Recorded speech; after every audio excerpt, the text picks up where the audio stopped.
Well, there you go. My all-time favorite song, O Canada, the Haudenosaunee song in there, as well as we welcome you back to the President's Cup here on the JVI Sports Network, and we're down to just 4 games remaining here in the entire tournament. As semifinal number 1, Jake Elliott, Pat Gregoire, and the crew from JVI with you here for this one. Snake Island, Patty, 4-0. Miners 2-2. Our players to watch, we start with Jake Bowen. Jake Bowen averaging 4.2 points per game this tournament.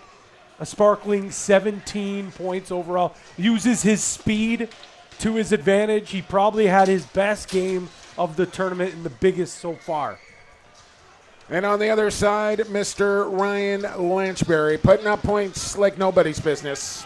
22 points here in this tournament. Maybe might be tight to match his career high a couple years ago in Oakville, but nonetheless a good showing for Lanch. Sego Ziwaguego to Mohawk territory. Let's play some Dewalado. As we're underway, Miners in white and the crimson of the Muskies, as it's Edmonton with the first possession here. Nick Daymood starting for Snake Island. No surprise there. As Jake Bowen with the first touch on the pop-out. Cam Milligan will serve one around a screen, and that one's wide with 8 on the shot clock.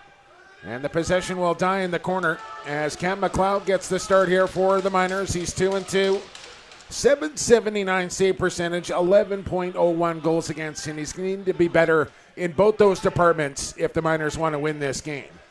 As an early chance for Vaughn Harris as he looked for the floater. Smolina will battle for a loose ball, but it's won by the Miners. And let's remember, these two teams did play in the round-robin portion of this tournament. And it was a convincing 10-3 victory for Snake Island in that one. This is Sonichsen, who played his junior B with the Green Gales. Familiar with the area and the arena, I'm sure. Dean Farrell, player of the game in that quarterfinal matchup. As here comes Hops. Excuse me, it was a game previous for Farrell that put them into that quarterfinal, I believe. Or am I getting my teams mixed up again, Patty? I can tell you Dean Farrell was the player of the game the last time the Miners played. Yes, indeed. Spolina buried on the crease as he tried to feed one through the 5-hole. And the Miners will get another crack here. And as Big Seidel will lumber to the bench as in comes Milligan. He had 7 points in that quarterfinal game, up to 9 now. A quiet President's Cup for his standard, but saved his best for the biggest moment. Here's Bergloff, and that bomb sailing past the far pipe. Lachlan with a recovery. Chance for Bergloff. The pass was high and through the crease first to touch. As it'll be Muskies' ball here, as we'll get you some officials for today's game. And in game number 1, it's Brandon. It's just Brandon, Ethan Hansen, Vince Perrell, and Race Funk, your standby official on this one. This is Sinfield, who's had a nice week here, as a chance for Vaughn Harris. And he tried to go to that same move on McLeod again. This time McLeod forced to make the stop and was equal to the task. That's 2 glorious chances for Harris. You said it. He goes back to the exact same move. A little bit of a bold play. Forgive me, but 2 good looks for Vaughn Harris early in this game. I should have mentioned off the top here, we will be joined by the lacrosse boss, I should say, here in the semifinals. We'll check in with him at the water break, end of periods, post-game. Matty Carrick is on board here for the semifinals. This is Marcus Needham, wearing Matty Christensen, old 66, who I think I confused early in the tournament. My apologies to both Needham and Christensen. Just so used to seeing Matt Christensen wearing 66. Staple at this tournament, and that's kind of the theme of this tournament is it's a new age of the President's Cup. Really is, as we'll get you some scratches here. Well, we'll do it right now since we got a little break here. As out is Jacob Power, we believe. He's picked up an injury, as did Cameron Wengruniak. Connor Watson, Adam Yo, and Liam Young, the other scratches. As out for Galiwade Mitchell, Shane Francis, Joe Hall, Frederick Hartley, and Malion and Lamoureux, the others. So I would say this is probably the Muskies A lineup, and you don't want to mess around here in the semifinal. And we'll see if any changes made for either team should they advance. I think one thing that the Miners learned from their round-robin matchup with the Muskies is you got to get to the bench. You got to watch transition. They've done a really good job early on here. Lanchbury will set up the offense. Skylar Thomas with a good move, and then look 5-hole McLeod. A stick save as he's off to a good start here, and he's going to need to be real good here in this semifinal to give the Miners a chance. Thomas with lots of time on the shot clock. Von Harris. Now Joey Spallina works with Lanchbury. Spallina, the flip. Harris, the load. Still coming, and then hit the crossbar in front. Lanchbury sent it wide. And the shot clock down to 8 here, but it looks like the Miners will just play a little field hockey to center. And they'll scoop it up inside the line. Back on is Needham. Had a beautiful goal in that quarterfinal as he cut across the crease. As they beat Ladner to advance. Here's Playstead, who had a real big first game, has been a little quiet since. Needham right in, scores! Almost a carbon copy of how he scored in that quarterfinal. Putting on a series of fakes and then tucks it under the glove of Damoud. 1-0 Edmonton. 14 points on the tournament now, and great two-man game. Hard peck. You can see pops to the middle, and the slide from Snake Island comes. They leave big number 66 all alone in the middle of the floor. That's a recipe for a disaster. The big man can finish on top of the crease. I think that's an important goal there for Edmonton, too, to get one early, maybe get up a little bit of a lead here and get their confidence instilled in themselves in this semifinal matchup. We've talked a lot about the experience on the side of Edmonton. Snake Island, no slouch either. They've been to a lot of President's Cups, but have not been able to climb the mountain. Whereas the Miners, well, they did it 3 years in a row. We're in the final the last two as well as a quick response, however, and maybe an ankle injury to go along with it after that shot. As he tried to celebrate but couldn't plant on the foot, and that might be an early body down on the Muskies bench. Is limping back there is Jake Rice. It's a nice job by Sinfield. That first jab step that he has is so deadly. His athleticism has been an absolute problem for defenders trying to cover Sinfield. And, there you see Rice rolls his ankle. Yeah, I don't want to watch that. I don't want to watch that, Patty. And, we always say, like, you see a guy take a big hit, but after he scores a goal, it seems to hurt a little bit less. As sudden comes the other Rice, but he's dispossessed. That one you weren't shaking off the pain even though you got it in the goal. We'll see if they can wrap that up tight with some tape and see if Jake Rice can continue here, at least in this one.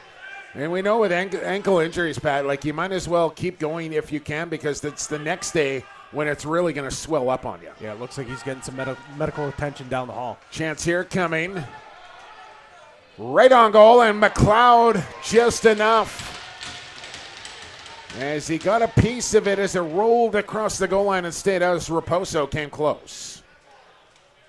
Yeah, the Snake Islander defender, Raposo, has been snake bit. Just 1 goal, 1 assist, but not for a lack of chances. Somehow that ball bounces out of the net. Good early start on this one. 6.5 in, 1-1 your score. As Lachlan will fire away, and Damoud keeps that one in his crease as Bomberry will look for some support. And he's got Von Harris off the Snake Island bench. Sinfield back on, so the Muskies down a lefty right now.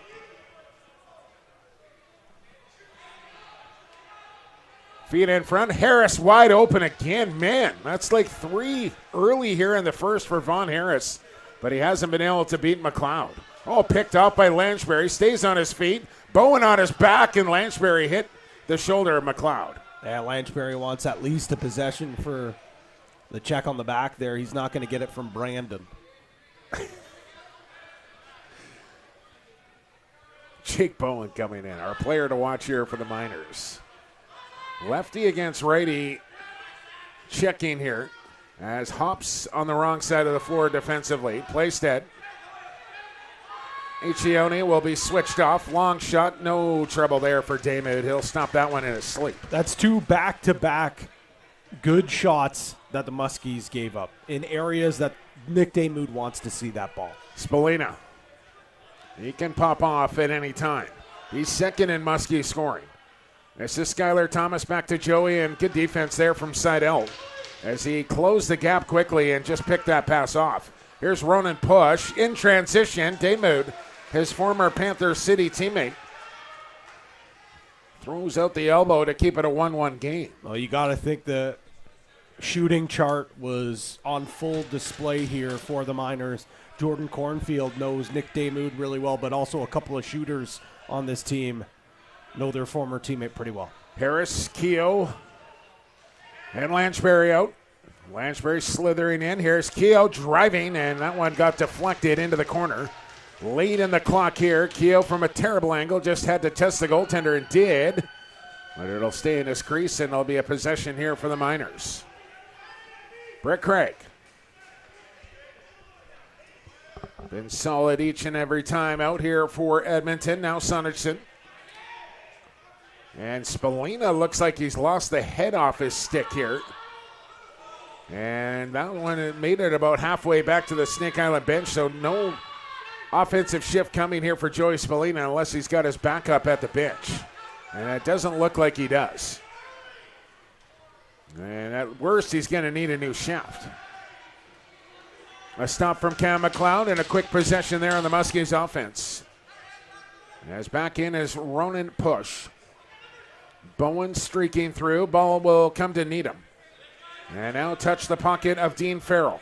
Rink wide for Playstead. Right back for Farrell. Shoots it high and wide. Willman will make sure nobody around to play that loose ball. As we work our way to the midway mark here.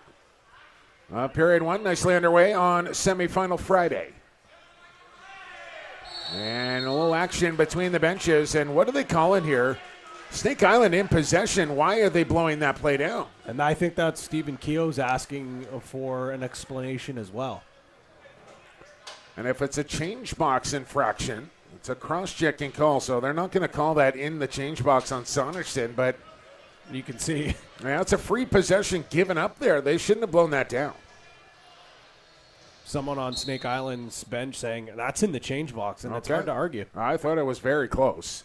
So double break there for Edmonton, if you ask me.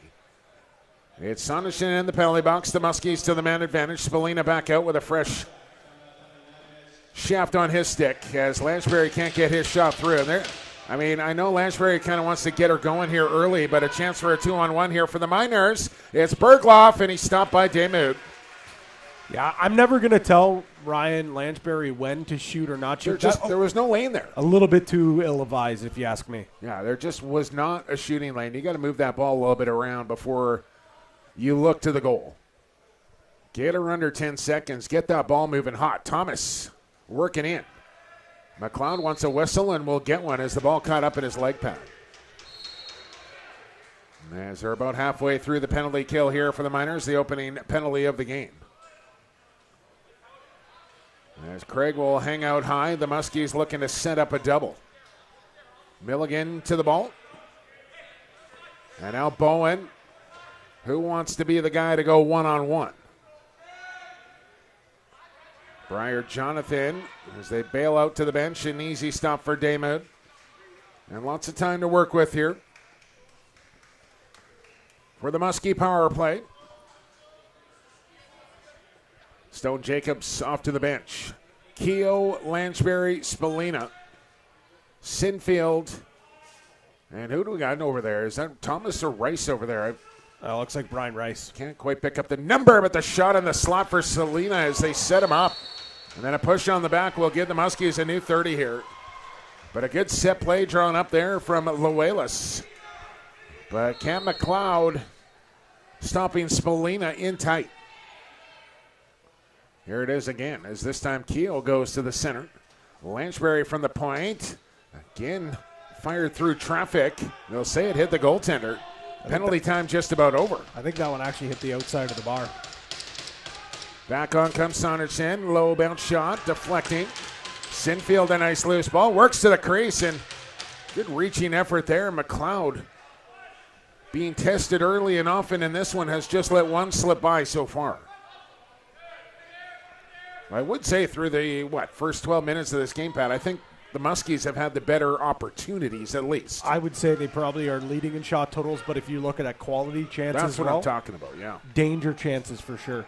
Willman, that's not a dangerous shot there. Right into the Miners logo of McLeod, who outlets quickly. But this is dangerous. One-on-one here with Briar Jonathan is run and push, and he won't force the issue. Playstead will have a look around as on-come bodies. Bergloff into the middle, got a lane, shoots, and Damon forced to make a pretty good stop. Bowen with it now, and a fresh 30 to work with as he'll tuck away. Good move, Bowen! And that one steered aside as Lachlan will get to the loose ball. Another 30 here. Second money possession for the Miners. See if they make the Muskies defense work here. Cutting through his push, and that's not a great attempt. Way past his shooting angle, and no chance that's going in. No, that's where you don't want to waste that money possession. 18 seconds left on the clock. Defender staying and playing. You got to throw that behind the back out in the garbage. Lanchbury. Harris, they're leaving him open. And that time from the outside, Harris was stopped. But a new 30 now for the Muskies. That's about 6 shots on goal now for Harris. Sinfield running picks for Rice. Good jab step to the middle. And McLeod down on the butterfly makes the save. This is a quick take to the rack there from Rice with a good juke. Merchants and Rivermen at 8 o'clock for semifinal number 2. The barn's starting to fill up already here, Pat, and I think we're in for a good crowd tonight. For the home team, Lachlan. Reaching out was Needham, now fishing for it as Farrell. But the Muskies have it as we go under 6 here in the first. I just love this Muskies defense. The blend of transition athletes out the back door and the big bodies bulking up in the middle. It's fun to watch. Joey Spolina squared up. Now the one-handed cradle to the middle, pick and roll. Lanchbury stopped by McLeod with a beautiful kick stop. A perfectly executed two-man game with Spolina and Lanchbury, but the last line of defense slams the door. Another big stop from McLeod. They got to be wondering what they got to do to get a lead here, as they are getting quality looks, as Sonicson with a quality look of his own. As the Muskies and Iccioni makes a nice play here to Stone Jacobs. Falling down, got the pass ahead. Jacobs hits the trailer in Sinfield. And he'll have young, fresh legs for this semifinal. And we'll play a lot now with Rice out of the game for the foreseeable future. As, well, that's the other Rice, right? It was 7 Jake Rice that went down. Correct. Brian Rice still out there. Jake younger than Brian, correct? Brian, I think ahead of him, played his junior in New Westminster. And Jake Rice coming up after him, and still Owen on the way. Yes. A Founders Cup champion. On the pop out, save Daymud. Good loose ball, and Muskies want to run. And look at the speed here from Iccioni. I mean, he passed about 3 guys on the way up the floor, just ran right by him. And no chance comes, but look, about 20 seconds on the shot clock for a possession. Spolina just wide of the target. Well, there is Rice back out there, Pat. And he's laboring a little bit. He's got the knee actually taped up, and you wonder how long he'll be able to go here. But he's moving okay, I would say. John Lentz, rink wide, quick take. They're going to count it. Lentz to Lachlan, and it's 2-1 Miners.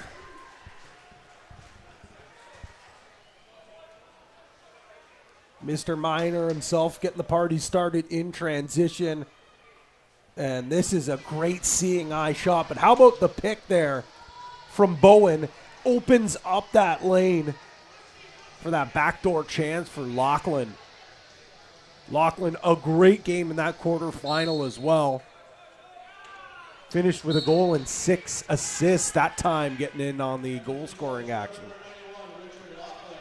Well, 2-1. Despite the run of play, I would say, for the Muskies, it's the Miners who are in front. Little too slow off the bench for Snake Island there. Bowen, one-on-one. He likes his luck, and, ooh, man. Daymud was looking behind him. How about that save? But no, not quite. as it just bounced back across center. And Skylar Thomas picks it up quickly. Snake Island's got to be careful. That's a bad matchup. Briar Jonathan on Jake Bowen. Sinfield on the pick and roll, nobody open. Restraining lie high as he tries to get past Craig, and there's that quick step again, but the shot wide. Thomas trying to save it. Nice handle from Skylar Thomas. Now Sinfield just trying to get a reset here, and he might just do it, but two Miners will surround the ball, and Seidel will win it. Morgan, a tough handle at center himself, does well. In will step Sonnenson as we're under 3 to go here in the first.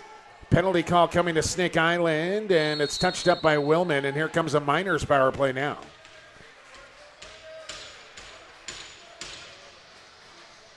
And Jackson Raposo going to sit down for 2 or less here, Jake, for the hold. You really just cannot underestimate the experience factor in a game like this. It's remarkable, really. They look like a different team. Yeah. From the quarterfinal on, they look like a completely different team. 2-2 through 4 games here. 4-0 for the Muskies, but here we are, 2-1 late in the first period for Edmonton. Farrell at the point, dangling low, flip to Bowen, back it comes. Down to the crease, and Bergloff off the outside of the post. Just tried to shoot that as hard as he could. Bergloff tried to go cross crease. Jacobs back into the hole to recover. Farrell, Milligan, up top, Dean Farrell, and Demu down low.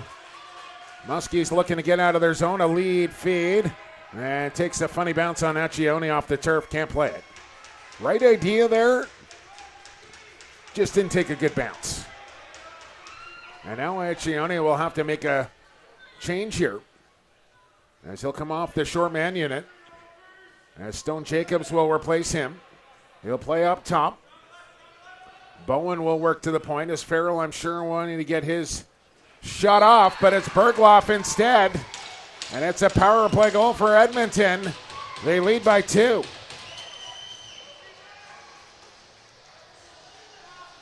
How many times during the quarterfinals did we see this set play on the power play?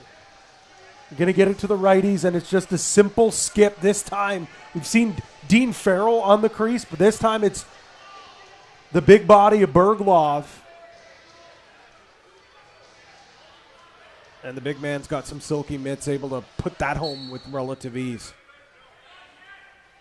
There's a power play goal for the Miners. And a loose ball face-off win for them as well. Push with his face-off stick will make the change. And Edmonton with the possession after the goal. Set up here with Marcus Needham. Now Bowen on the go. Slides it down low. Fowler on the shot clock. Got to turn the corner. Doesn't do it. Lachlan will run out of time here. And we'll see how quickly the Muskies want to go offensively. As their big gunners have just not got going yet here in this first period. Spallina trying to change that. Skylar Thomas trying to get away from Milne. Skip feed, Lanchberry. Here's Keogh, scores! Sweep that carpet, Keogh. 3-2. Quick one, Patty, but he got down there.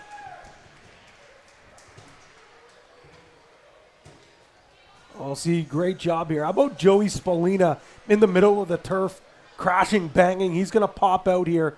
Good chance from Lanchbury. But it's Steve Keogh, the wily veteran, crashing the net, following the play, and it's in and out of his stick into that turf sweep. Well, if Steve Keogh is the wily veteran, I'm not sure what that makes Joe Hall as far as the veteran category goes, Pat, but I'll let you think on that. As the Muskies, legend. Yeah, the legend category. Or as Bruce Codd told me on Twitter today, said, immortal. It's unbelievable. Well, the Muskies get the goal. They're within one, and then they get the face-off, and then they get the timeout here. As we've waited long enough. I'm not sure where he's hanging out, but let's go to Matt Carrick.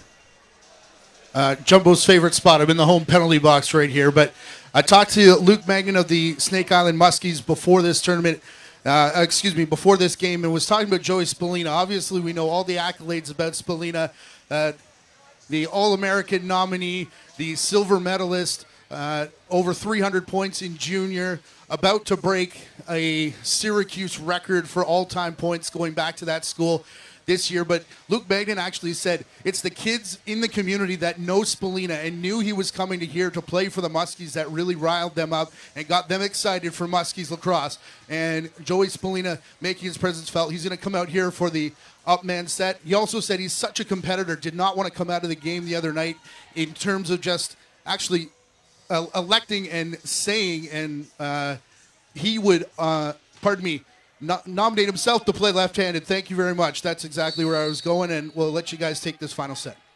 Go. Thank you, Matt. As we're under 25, and what a thrill for that young community there, those kids, to have a superstar like Joey Spallina playing in the community all summer long and getting out there and making the kids better as well, I'm sure, at some points. Under 10 we go. Spallina to the middle. He'll feed off Thomas. Lanchbury presented, but it's Keogh, and a stick save for Cam McLeod at the buzzer. We'll bring the first period to a close, or will it? 1 second to go. And we are done through 20. Well, I was going to say, Pat, 10-3 in the round robin here for the Muskies. I did not expect a 10-3 game one way or the other here. This is a little more like it between these two teams. 3-2 after 20. As the Muskies are down 1 with 40 minutes to go. Two St. Catharines athletic alum between the pipes, two guys with some NLL experience. These shooters are going to have to be near perfect, and with those 5 goals, I'd say each of them have been just that. All right, Matt Carrick he had to almost lasso him right down there, but he's got Dean Farrell with him. Let's go down to the turf. You guys, a couple late goals for you, but then they come back. Your thoughts on that first period? You know, I thought it was a really good period by the boys there. We responded. We were going through the middle, doing all the hard stuff that it takes to win. So I think we had a good period, and I love our response. You're no strangers to this tournament, not just you, but the minors team as well. Does that give you a leg up when it comes to just getting through the grind? Well, you know what? At this point, we said in the dressing room, it's no longer physical. It's all mental. So we just got to play between the ears, make the right decisions, and work hard, and the rest will come. Will happen how it should. And then finally, Ladner's not here. You had to get through them the last 2 times. Does that make it different approaching this game heading into tomorrow? You know what? We approach every game the same. These guys gave us an ass kicking in the round robin, and we got something to prove here. So, nothing changes. We prepare the same every game. All right. Good luck. We'll see you tomorrow. Thanks, man. That's Dean Farrell of the Edmonton Miners. 3-2 the score after the first period. We're going to take a quick timeout before bringing you back here to semifinal day at the President's Cup here in Whitby.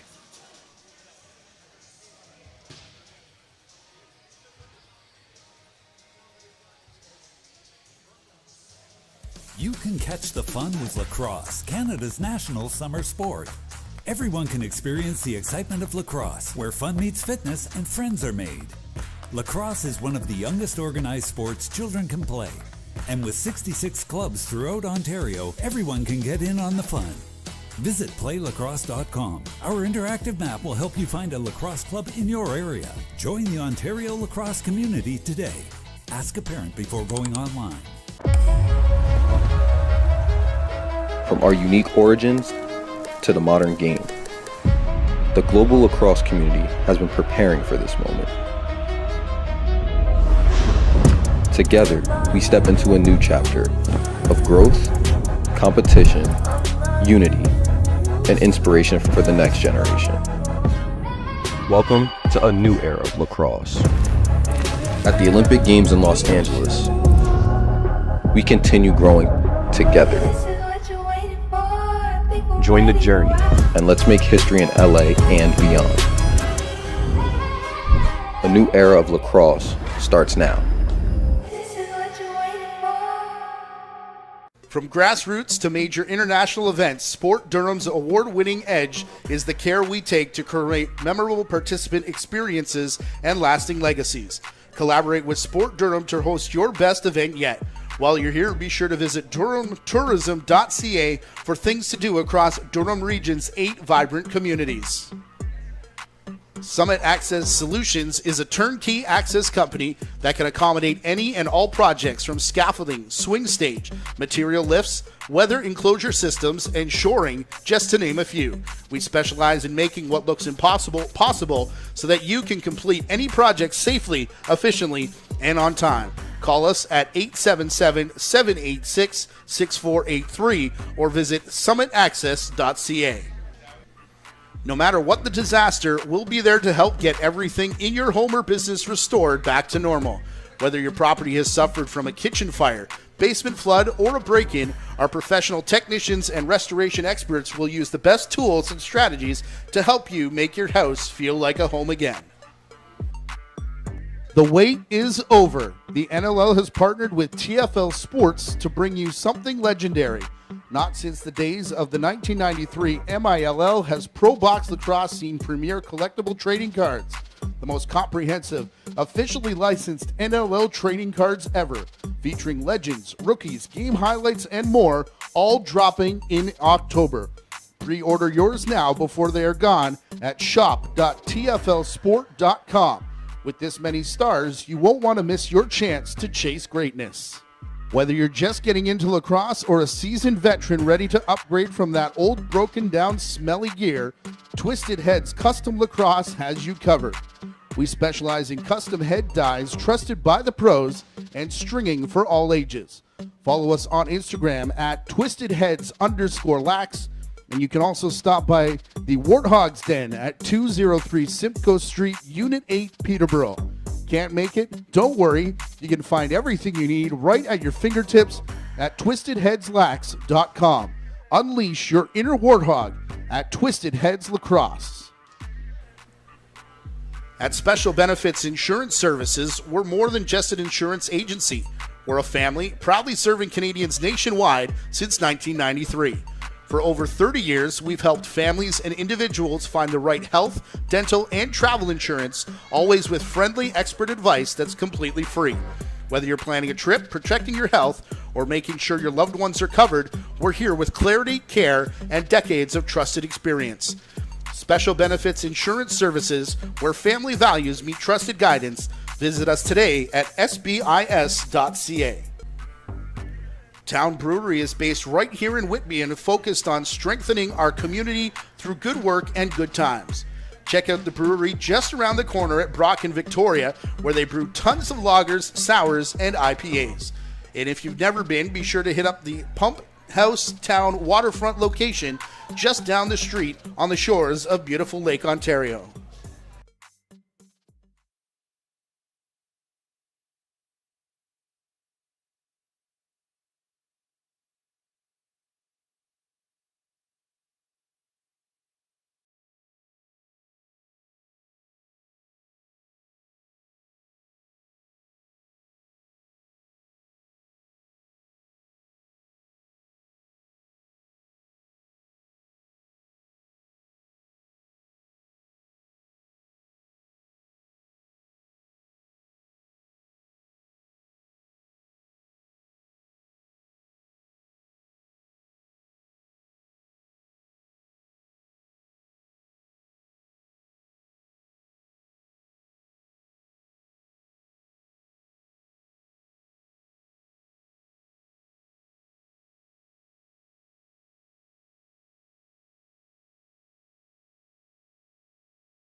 Welcome back to the President's Cup here in Whitby, Ontario on the JVI Sports Network. Jay Kelly, Pat Gregoire through 20 minutes, 3-2 Miners. Let's see how we got there, Pat. Some nice, tidy defense and goaltending, but we saw some nice goals as a two-man to near perfection little shovel flip. Needham breaks open this game with the 1-0 goal, but quickly Snake Island replies as Sinfield runs down Main Street. There you see the knee get twisted up for Jake Rice. But to be the Miners, they're going to reply with two quick ones here as Richard Laughlin from John Lintz in transition, and then Colin Bergloff on the power play, knocking on the back door. But with 40 seconds to go in the period, it's the wily vet talking about a Syracuse boy in Joey Spallina. How about Syracuse national champion in Stephen Keogh? So there you go. 5 goals on the board. 40 minutes on the clock left to play here as we begin second period action. Matt Carrick alongside as well. I got to get it. First time we're doing that this week, Pat. I keep forgetting to mention our third member here today. Let's go to him quick. All right, let's do it. Matt Carrick, where you at? All good, boys. I appreciate you. Two teams that are no strangers to this tournament or this game. But over the course of history, Snake Island just the one medal, silver in 2011 when they were hosts, and 2 fourth-place finishes trying to get over the hump. And Luke Mangan told me, this is a team that's been together mostly for 4 to 5 years. On the other side for Edmonton, 14 medals in the 33 years of this tournament so far. And they travel with a full-time trainer. They travel with a doctor.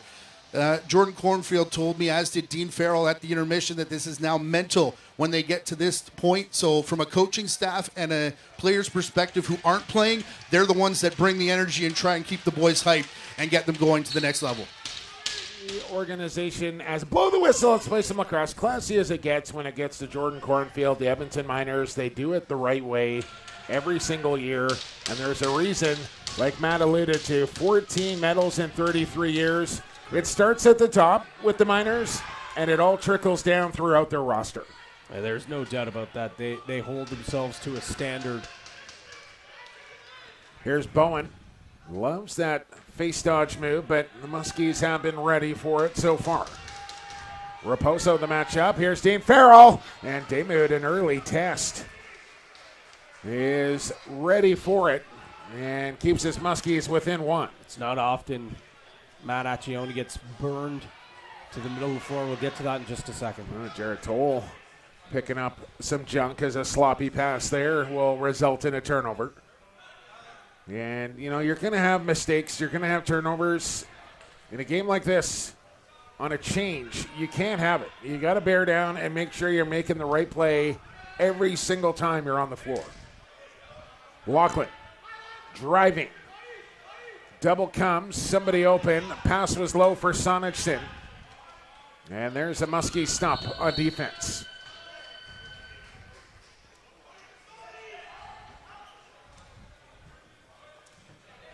Sinfield going to stay out there after playing O. Well, he didn't really get to play O, but he went back and played a full shift to D.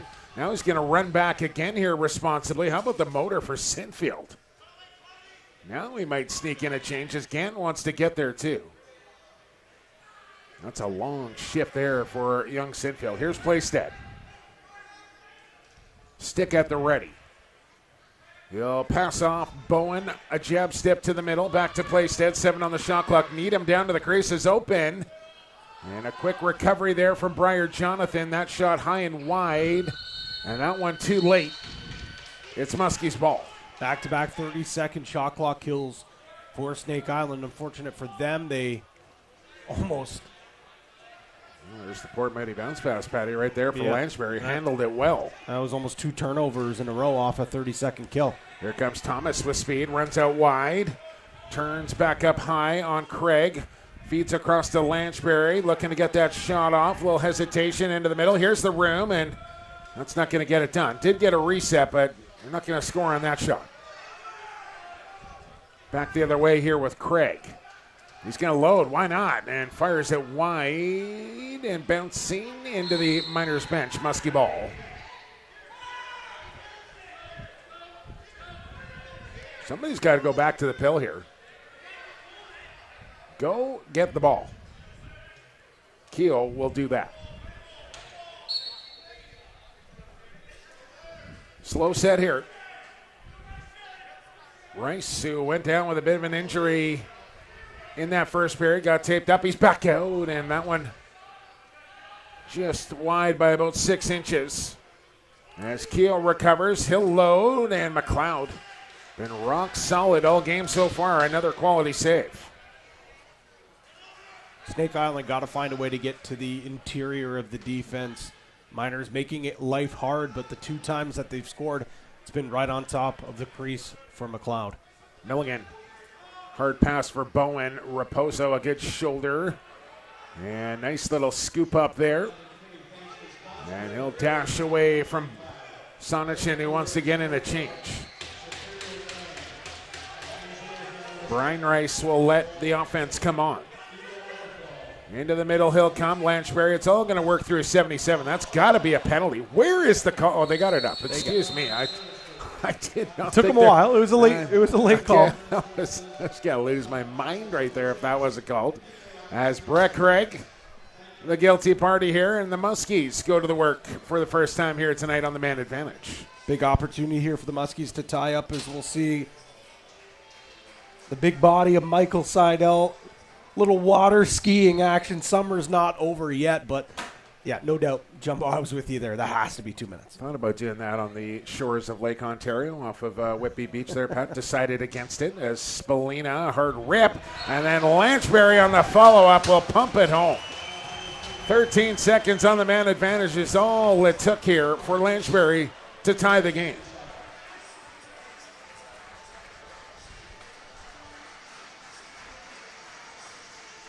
14 goals now for Lanchberry. Spalina with a great chance, but just not being active enough off the back. Look at all the heads turned forward. Lanchberry cuts to the net, picks up that loose ball, puts it home. Just want to say, we talked a lot about this minor organization and how they've competed year after year after year. The Muskies are really pushing themselves into that conversation as well out of the Three Nations Lacrosse League. They are usually the team that has come out of that division for the last handful of years anyways. And, Galiwade Mitchell and his bunch here for Snake Island. You put Joe Hall and Luelis in there as well. I mean, they run this organization like a top-notch lacrosse team as well. And that's why they're able to go out and recruit guys like Joey Spalina, because those guys will go talk to some of the other players that have been around and say, what's it like to play for Snake Island? And they'll get glowing reports and have no repercussions or hesitation to sign a contract here with the Muskies. Well, just think about back in 2023 in Oakville. Everyone had that that Bucks team pegged as the team to win that league. And in the final, it was the Muskies that came out and won that. Matt mentioned it. Back-to-back losses in the fourth place game. I think you could argue the last 2 years probably deserved a little bit of a different fate, especially in 23 with Nick Damoud going down. We could be talking about this team winning some hardware here, but I think this is probably the best group that they brought to the Prezi the most many years. well-balanced anyways, right? Maybe not the most talented, but I think the most balanced team that they've brought, and it's paid off quite well. Young, old, some experience, some young legs, some high-end, good goaltending. They're rock solid from top to bottom here. Curtis Conley going to sit down for 2 or less. Lachlan, Farrell winds it up. Lachlan, he likes to shoot, but it's Farrell with the take. And that's back in. That gets uncalled. A lead feed from Bomberry. Nice job to run onto it. Stone Jacobs will not shoot that ball, and that's a good decision. Thought about it, but then thought better of it. And he'll head for the bench and get some fresh legs on. Conley, one of the top penalty killers for this group, so I think that was Jerry's stats. Here's Sinfield. That move to the middle. Backhand feed to Lanchberry, and he had something loaded up there, but it did not pan out the way he was hoping. Yeah, that one's not unnecessary. Only 2 clicks left on the shot clock. You're not much doing there, so give it a go. Derek Keenan in the house here, Pat. Came by to wave at us with one finger in the broadcast booth. I won't tell you what finger. Lachlan had his shot blocked. Rice will snatch a loose ball. Miners back defensively. Muskies wanted too many men call. Not going to get it. Down to 40 seconds in the... He had a big smile on his face when he did. Oh, yes. 35 seconds to go in the penalty time. As Jammer taking in a little Prezi here at the Iroquois Park. Easy shot there out of the stick of Sinfield, and maybe one more opportunity to come here for the Miners with the... Excuse me, they're the team that... they are the team with the man advantage. I'm getting all twisted around here today, Patty. You got to get it straightened away.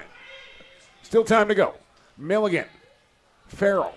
Milligan fires. Scores. Oh, Damon way back in his goal there, Pat, and that's just way too much net for Milligan to find. Yeah, this is a very nice placed ball by Milligan, recognizing, as you can see, Bomberry and Damoud having a bit of a conference after this goal. See, ball's going to get to the crease, and Milligan throws that skipper, and look at how far into the net Damoud is. I mean, his rear end is inside the goal. And I know he's a big fella, but you're not going to cover all the net from that position. And that's just easy pickings for Cam Milligan. So Miners have yet to trail in this game. They're back in front 4-3. 7 minutes gone in the second. And the Muskies will play from behind once again. Skylar Thomas sidestepping in. Keogh on the cut.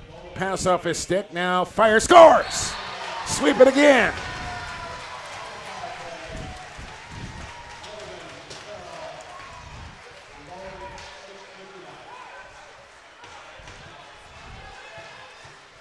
Stay hot. Stephen Keogh ties the game off. Broken play. Gets this off the window. And John Lintz furious at the official for something here, but that is a prototypical Stephen Keogh snipe. A quick pump, rehitch into the back of the net. And usually from high to low, one way or the other. And now what do we got? Reface, says the official. Maybe the first time we've seen that here this week.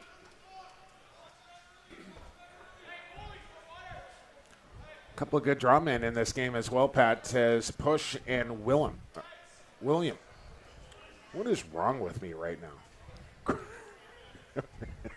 I don't know what's going on here today. Chris Willman. Thank you very much. Point being, Pat, a couple of good face-off guys. Two great face-offs, Guy. Push, obviously pushing into the conversation to try to get into the NLL. I think he's a guy that is more than just your prototypical face-off guy. He can stay and play a little bit of defense. He's shown at this tournament he can play a bit of offense. Speaking of Derek Keenan, 2 seasons ago, drafted him to Saskatchewan, just kind of was beaten out by a pretty good face-off guy. Yes. In Saskatchewan, if I do say so myself. But you got to feel I think he's like, I would put Push along with, I want to say, Reese Barnes as well. Two guys that are really kind of right there on the precipice of cracking the next level. If you're in need of a face-off guy, I think those two guys will probably be my next call if I'm looking for a draw guy. And it looks like we're going to get a water timeout here. Media timeout. Call what you want. I guess it's a chance for us. Yeah. And I apologize here. Ronan Push, Panther City draft pick. Yeah, I didn't want to drive the bus over there, Pat. But let's find Matt Carrick here during the break. What are you seeing down there, Matt? What are you hearing down there?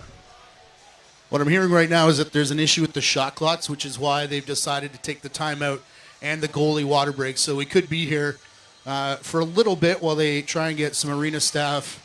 And shout out the town of Whitby, by the way, who've been fantastic throughout this tournament and for everything that goes on here in this building. But what I want to talk about is we mentioned Joey Spallina's impact on the Snake Island community. How about John Lintz and what he does for Edmonton and in Alberta? He is a teacher by trade. And with that, he started at the same school, the Lacrosse Academy, which has been teaching a lot of young players how to play lacrosse, and they have come up through the system as well. He's been part of the minor system since 2010, And Jordan Cornfield just said his impact on the community and this team and this program, top to bottom, has been insane, was the word that he used. I found a quote from John Lintz that he said helped him in his career. He said, if I was going to stick in the NLL, I would have to find my niche. He teaches his players to do the same. He's been taught by coaches like Troy Cordonley and Derek Keenan throughout his career. He brings all of his experiences into his coaching, and it's merely made an impact and a change in how lacrosse is viewed in Edmonton and in Alberta. Ain't mentioning that coaching list right there. But Coach John Lintz, way back in junior lacrosse in his Coquitlam days in his first couple of years there, and I knew right away that this guy was going to be a leader. He was going to be a really good lacrosse player. I didn't think he would go on to have the kind of impact that he has had, not only in Edmonton, but I would say the entire province of Alberta. He's a school teacher as well, teaching more than just lacrosse and sports there. He's a new father and just a real good person in our game is John Lintz. But a great report there and a penalty call to come here. As I think Bowen is going to go for a retaliatory penalty here, Pat. Looks like he took one up high, or is it Saunderson coming? Yeah, Saunderson. Excuse me, and I'm not sure exactly what happened, but it's Saunderson's helmet that came undone, but I think there was a reaction to that that'll get him the minor. Here's the check, and then Saunderson right back at him, right a big straight right to the grill there. That'll get you two. Yeah, and you always hear coaches say it. They're going to get the second one. They're going to miss the first one. The retaliatory penalty is what's going to get called. So Muskies on the power play. Chance to take the lead. And Lanchberry, they're going to say off a body, but not the goaltender here. So no reset on the shot clock, but no back over. And back in they come with 10 on the shot clock for Spalina. And McLeod got a piece, couldn't control the rebound, and Keel pounced on that loose ball. From behind the goal, and Thomas tried the dunk, and that was stuffed by McLeod. Well, Muskies come close, but have yet to take a lead in this one. 4-4 we sit. As Saunderson stands in the penalty box. As Marcus Needham hangs out along the half wall. And now it's Bowen. And stopped by Damoud. And a full minute to work with here in the power play now for the Muskies. Lanchberry back on along with Spalina. Looks like he's going to go to the crease this time as Keogh going to go up to the shooter. And I like this little switch here from the Muskies as Keogh scored twice from that shooter position so far in this game. Not on the power play, but from that spot. Thomas denied. Reset the clock once again. Lanchberry from the point. Flip it. Keogh skip it. Sinfield dropped it, and McLeod's got it in the crease. Well, that should just about do it for the penalty time now as Milne will take his time and should be able to run off the rest of the seconds remaining on Saunderson's minor. I really thought we were getting switch it, flip it, clip it there with a goal, but I can only call what's in front of my eyes, Pat. As here's a chance for Bergloff inside, and he floats that one wide as he tried to catch Damoud coming across his goal line. And now the Muskies are going to take an interference call here, and Bergloff's going to take a shift because that one hurt. Yeah, that's two big bodies colliding there with Willman and Bergloff. Farrell moves it along to Lachlan. Into the corner for Milligan on the cut. And that caught post. Here's the rebound chance, and Damoud a confident stop. Long feed up here to Accioni. Is he going to go to goal? No. Halfway through this first semifinal lacrosse game, and nothing decided yet. 4-4. Lanchberry into the middle. Lodane and a stick save McLeod. Big rebound Lanchberry. Put it off of McLeod again. Thomas with a beautiful loose ball there just to create that little angle to get past his man. As now Keogh finds the iron, and the Muskies really pressing for the go-ahead goal. Yeah, that's all body positioning and IQ with Thomas. Headsy loose ball. Rice taking a beating. Thomas going down to the goal line, squirming in and got the shot off, but called in the crease. That's just a bit of a force there for Skylar Thomas trying to make something happen. Got to use the rest of your teammates out there. As back in comes Playstead. Milligan, the ever quarterback. More often than not, he's looking to pass rather than shoot. But he does have a goal in this game as Playstead trying to add one to his totals. Ball to the wall. Shot clock down to 2, and the Muskies with another stop. Miners, though, doing a really good job, disciplined in their systems, getting off the floor. We haven't seen much transition offense at all for the Muskies. I think there's been a whole lot of transition period in this game. Spallina with a shift here now. Up top for Keogh. Down low it goes. A little shoveler from Lanchbury on the wrong side of the floor. And I'm not sure that's the look they're looking for. Trying to change things up a little bit. Needham will come to the ball. Craig will go to the bench. As Wilmot waits for Needham, who looks to the net. Farrell, quick feed, and out of the reach of Milligan, who will recollect in the corner. One-handed power cradle into the middle, and not sure what that was about. An intended pass or maybe a bank pass off the wall. Either way, it didn't work. Ichione across center. Under 8 to go here in the second. Rivermen and Merchants come up at 8 o'clock in semifinal number 2. Off the bench, Lanchbury fires. Easy save for McLeod, who was well off his goal line to soak that one. Here's Jackson Gant with a chance. He'll turn to the front of the net, and Damon with a pad stop, and a good one at that. Game opens up here a little bit in the second. Briar Jonathan. The handoff to Sinfield as on he comes. Trots in. Spallina parked in front. Rice now will take his spot. Here's Stephen Keogh, and a hard shot from Keogh, but a pad stop for McLeod. And now Milne as we go under 7 and over center. Milne, nobody checking him, comes in a little further. Now he's through a double, and he's going to go to goal, and that does not pan out very well. As a nice job there, just shield away Bergloff from that loose ball and allow Raposo to come in and gather. 2 early shots from that same area of the floor from the righties. Would love to see a little more ball movement here, try to get to the middle of the floor. There's Lanchbury, deep corner. Moving pick call on the Muskies.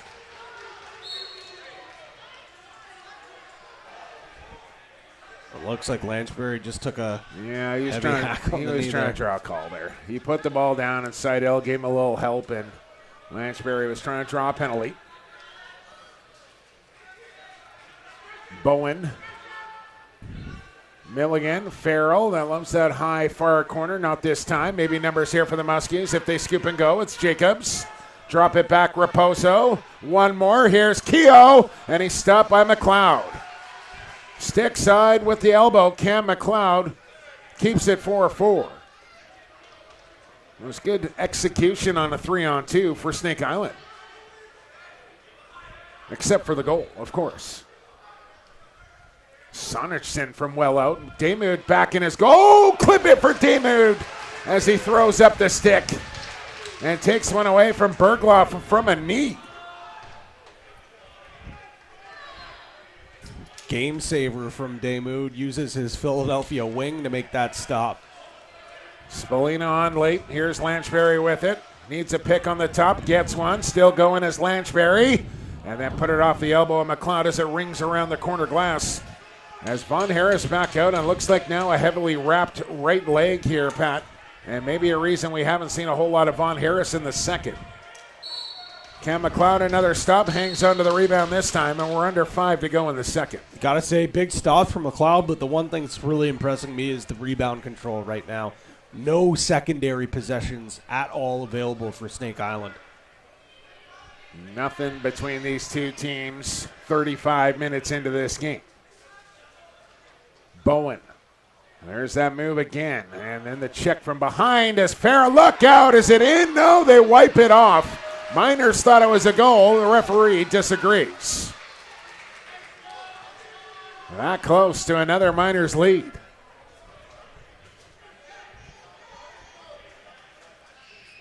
And now it really does become more mental than physical for Thomas, who missed the goal. Lachlan, who was back on defense.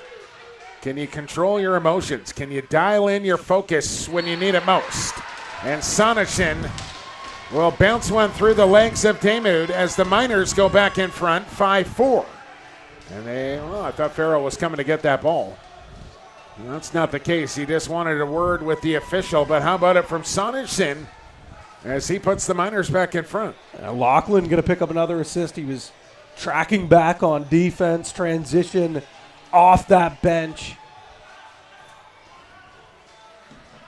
And here's the goal that was called a no goal. My goodness, that's close, John. I don't think I ever did see it cross the goal line. Referee was right on the scene. Willman and Push, a stalemate in the small circle. And now they're going to call trapping on Willman? No. I mean, they gave no space there. That was all sorts of wrong, but it works out okay. Thomas one more time. Spalina chopping away to get away from a tight checking Ganton. Here's Harris. Swim move, trying to get around. Toll can't do it. 10 on the shot clock. Keogh. Thomas. Oh, off the crossbar and out. Thomas looks skyward, knowing he was that close to tying the game. And, man, Harris could hardly move out there. He is all sorts of banged up. Here's Sinfield off the crossbar himself. And then gets sent down hard by Jared Toll. I think that might be it for Harris here. And now Spalina going to take a real bad penalty here for Snake Island. So they're already playing wounded with Jake Rice going down in the first, but gutting this one out. Harris, I think, went down in the late first. Gave it a couple of goes here in the second period, but, I mean, this is in the second when you have a short step into the offensive zone here. I just don't see Von Harris being able to continue into the third where he's got to go all the way across the floor deep into the zone. But now Spalina in the offensive zone taking a penalty here and giving the Miners a power play opportunity late in the period. Yeah, this is a criminally bad penalty for Spalini. He's got to know better than that. And more often than not, these ones end up in the back of your net. Milligan, Farrell, Milligan shooting wide. Big bounce off the end wall, gathered in by Bowen. Lachlan, a quick feed. Milligan, skip feed to Playstead, missed it. And now shot clock down to 6. Playstead from a bad angle, missed the goal, and out of play it goes. So the Muskies get the first stand on the penalty kill. Mancioni will wait for Sinfield to come on. Slow change here for the Muskies. In no hurry, down a man. Lanchbury with Lintz. Waiting just outside the restraining line. Pointing at the shot clock. Feed to Keogh between the legs. And over top of the goal. And anybody else, I'm going like, what are you doing? But when Stephen Keogh's doing it, I'm like, okay, that's probably a pretty good look. Oh, you've seen him score that goal. That is in his bag, as the kids would say. Another crack here on the 5-on-4. Farrell kind of playing in that soft zone. He's not really at the shooter. He's not really down on the crease either. A place that is in the crease. He's kind of playing in that soft little zone to just increase that passing angle for his teammates. Look out. Briar Jonathan, no idea where the ball is. It's knocked back across center, and they're going to say Miners' ball here, and that's another sloppy turnover on the Muskies. And just a failed easy flip pass. Can't turn the ball over at that area of the floor. Get it down to the corners. Especially when you're a man down. Like, you have to bear down there and make sure, because now you're just giving the ball right back to the Miners here with a man up. And Bowen will let it fly off of Damoud and out. 8 seconds to go in the penalty time now. Spallina eager to get back on the turf. Door is open. And on he comes. Scampers back into the play, and we're 5-on-5 and into the final minute. Needham. Lachlan. Farrell just took his eye off it. Oh, they'll gather back in the corner here. Look out. Thought about the dunk. Comes in front. Damuda shoulder stop. Now looking for the 2-for-1 were Edmonton, and they might just get it here if they can get a stop on the Muskies offense. Damude creeping out of his goal. I don't think he's going anywhere near this bench. Just a bit of a fake there to back the defense off. Down to 13 on the shot clock. Lanchbury. Harris back out. Here's Rice shooting.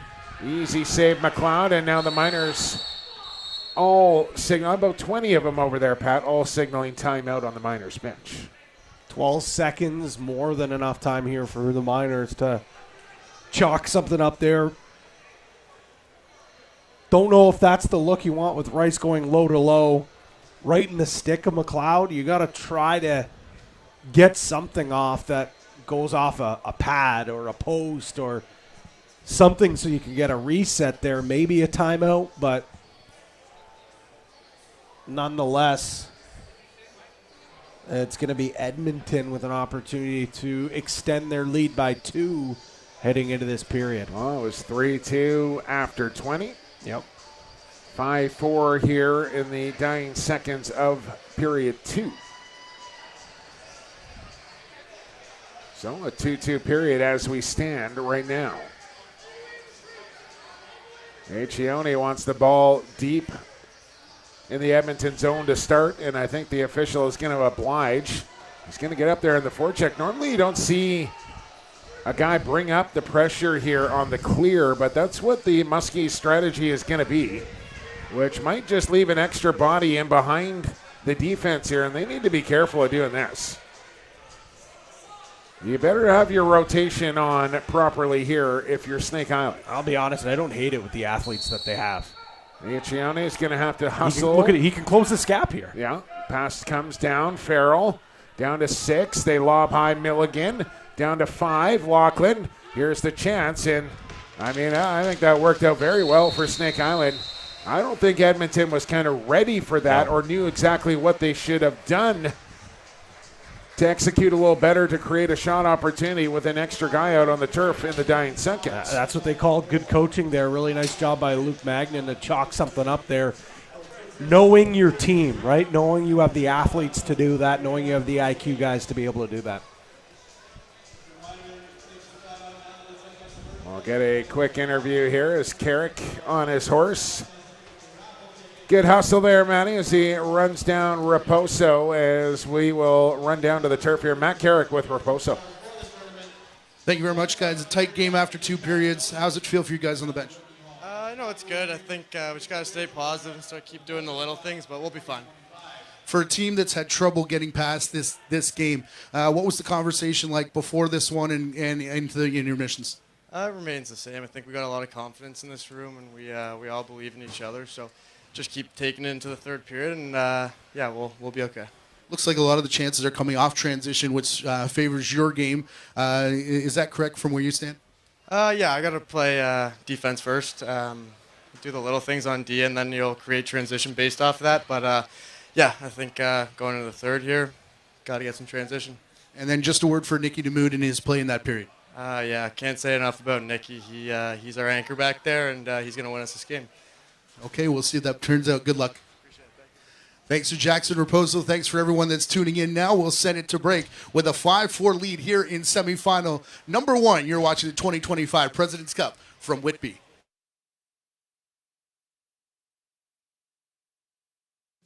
You can catch the fun with lacrosse, Canada's national summer sport.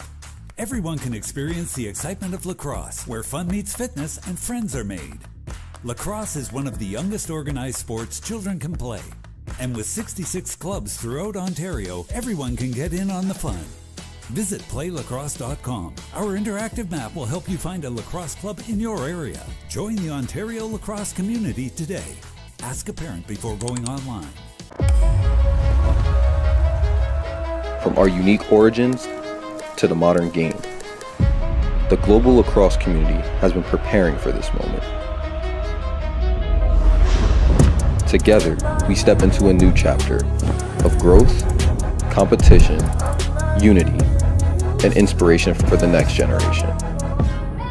Welcome to a new era of lacrosse. At the Olympic Games in Los Angeles, we continue growing together. Join the journey and let's make history in LA and beyond. A new era of lacrosse starts now.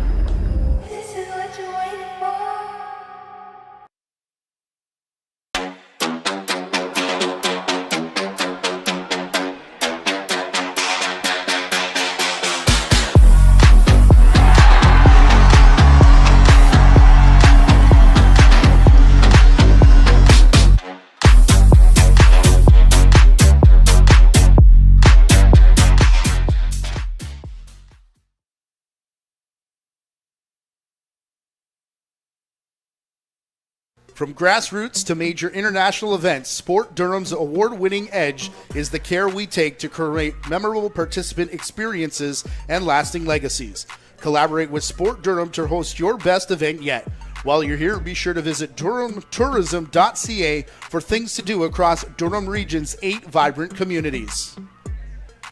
Summit Access Solutions is a turnkey access company that can accommodate any and all projects from scaffolding, swing stage, material lifts, weather enclosure systems, and shoring, just to name a few. We specialize in making what looks impossible possible so that you can complete any project safely, efficiently, and on time. Call us at 877-786-6483 or visit summitaccess.ca. No matter what the disaster, we'll be there to help get everything in your home or business restored back to normal. Whether your property has suffered from a kitchen fire, basement flood, or a break-in, our professional technicians and restoration experts will use the best tools and strategies to help you make your house feel like a home again. The wait is over. The NLL has partnered with TFL Sports to bring you something legendary. Not since the days of the 1993 MILL has Pro Box Lacrosse seen premier collectible trading cards. The most comprehensive, officially licensed NLL trading cards ever, featuring legends, rookies, game highlights, and more, all dropping in October. Pre-order yours now before they are gone at shop.tflsport.com. With this many stars, you won't want to miss your chance to chase greatness. Whether you're just getting into lacrosse or a seasoned veteran ready to upgrade from that old broken down smelly gear, Twisted Heads Custom Lacrosse has you covered. We specialize in custom head dyes trusted by the pros and stringing for all ages. Follow us on Instagram at twistedheads_lax, and you can also stop by the Warthog's Den at 203 Simcoe Street, Unit 8, Peterborough. Can't make it? Don't worry. You can find everything you need right at your fingertips at twistedheadslax.com. Unleash your inner warthog at Twisted Heads Lacrosse. Turn your scrap into cash at Langeel's Metal Recycle in Port Perry. We pay top dollar when you bring your metal to our yard. With a strong focus on safety and environmentally responsible recycling, you can trust Langeel's to handle your scrap the right way. Fast, fair, and local, Langeel's Metal Recycling in Port Perry. For more information, please visit www.lmr.ca. Thank you to game day sponsor Eco Airflow, who has been providing indoor air quality solutions to customers for over 15 years. Better air can be found at ecoairflow.com and see how the science of filtration can improve the air in your home. Electrolyte, the premium hydration beverage crafted from pharmaceutical-grade ingredients, is trusted by athletes worldwide for its advanced hydration formula, rapid recovery, and sustained performance. Electrolyte manufactures a scientifically formulated beverage that replenishes the body after physical activity or intense heat. Formulated with magnesium, potassium, calcium, sodium glucose, and sodium lactate, plus 6 ions for electrolyte absorption. Electrolyte aids in the recovery of the hydroelectric imbalance, fulfilling metabolic and hydrational needs.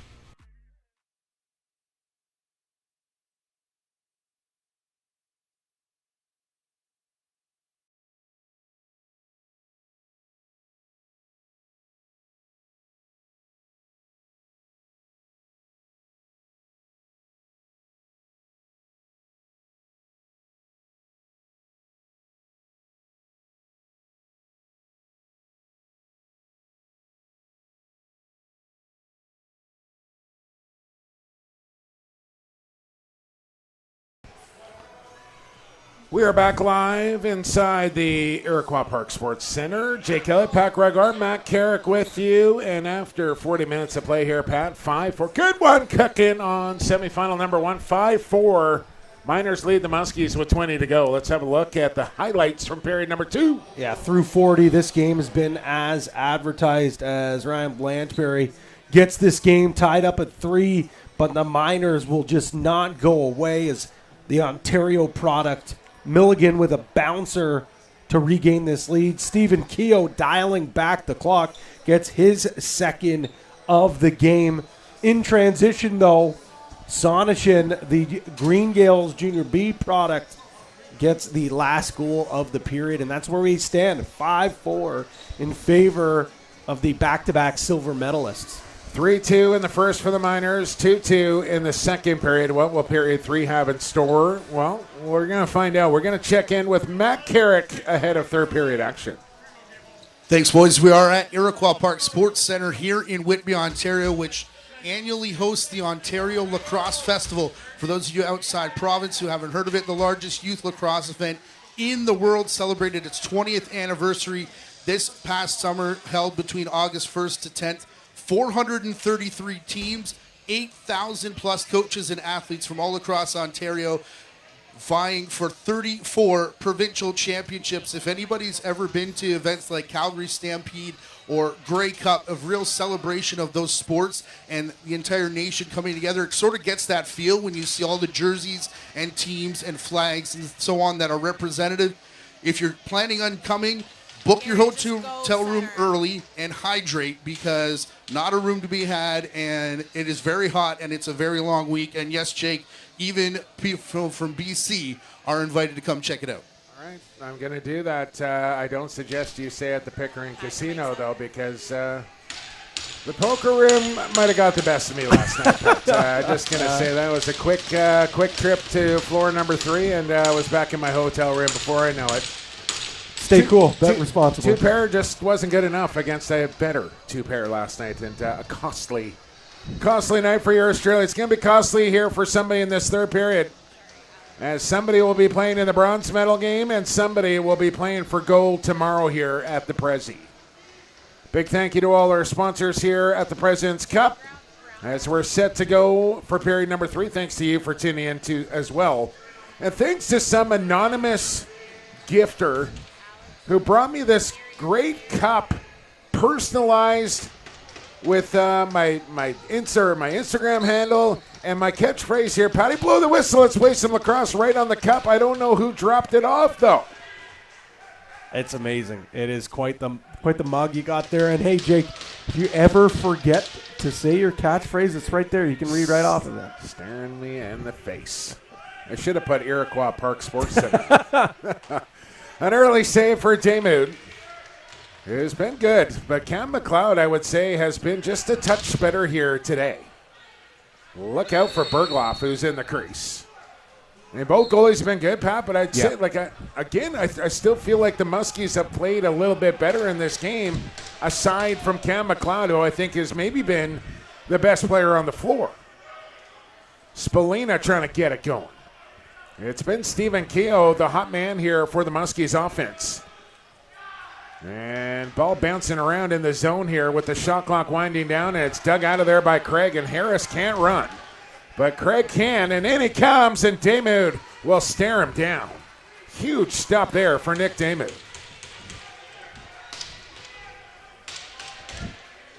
No update on the shots yet, but hard to, from the eye test, the more quality shots are coming from the sticks of Snake Island. Spallina with a quick take. There's Cam McLeod again. Yeah, that's a quick possession on the Muskies offense, and they have to remember here as well, like they're not down 5 goals in the third period. It's just one shot, and it's a tie game. Sonderson with the go-ahead goal. Damoud will fish out of his crease for this loose ball. And here comes Chris Wellman. Jackson Raposo told Matt Carrick in between the periods that Snake Island need to find a way to get a little more transition. Lanchberry, Keogh, Thomas, Around the horn it goes. Skylar Thomas ducks low on Toll. A hesitation, feet in front, bounces through to Lanchberry.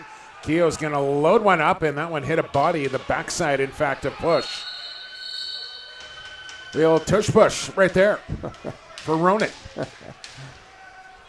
Nicely done, partner. Here's Milligan. Farrell, quick feed. Lachlan. Out on him is Jerry Stats, and Lachlan wants to get rid of that thing quickly. Bergloff. Good save, Damu, as he tracked it all the way. Raposo quickly into the corner and cuts on a dime and serves it up here for Hops. Once again, though, look at 4 white shirts able to get on the floor. No transition opportunity. I just feel the emotions start to crank up here in this third period in this 1-goal game. Thomas, jab step, shot block. Sinfield, a sidearm way wild. Spalina. And how about that save for Cam McLeod once again off of Joey Spalina. A very similar look to last time, but like it a little bit deeper in the clock, and it comes off a swing. But Cam McLeod up to the challenge. What a security blanket it must be for those guys, just to know that every time out, Cam McLeod's going to give you a chance to win. Open gate at the Muskies bench. Shot clock winding down here on Edmonton. And I don't know, Patty, where do you want to put the winning number here? 7? 8? 9? I mean, I think 9 for sure gets it done. We've seen crazier things at the Prezi, though. I just don't see 9 going by both these goalies here. Lanchberry, Sinfield on the move, and again, that's just too far out. Not a clean look. You're not going to beat Cam McLeod from there. Raffle tickets, Pat? Still waiting on those. I'm waiting for the big one tonight. Okay. Jumbo. All right. This place is going to be rocking, and it's going to be a great prize for the raffle. Riverman Merchants at 8 o'clock here on the Just View It Sports Network. Farrell, Playstead, back door. Dean Farrell, no. And a loose ball to the Muskies, and here they come.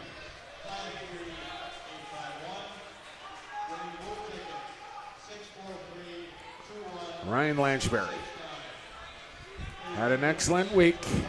They need him now more than ever. Late man coming on. Sinfield, and he had room there, but put the shot wide of the goal. And then a push on the back, and they could have called that a penalty maybe, but they'll just call it possession here.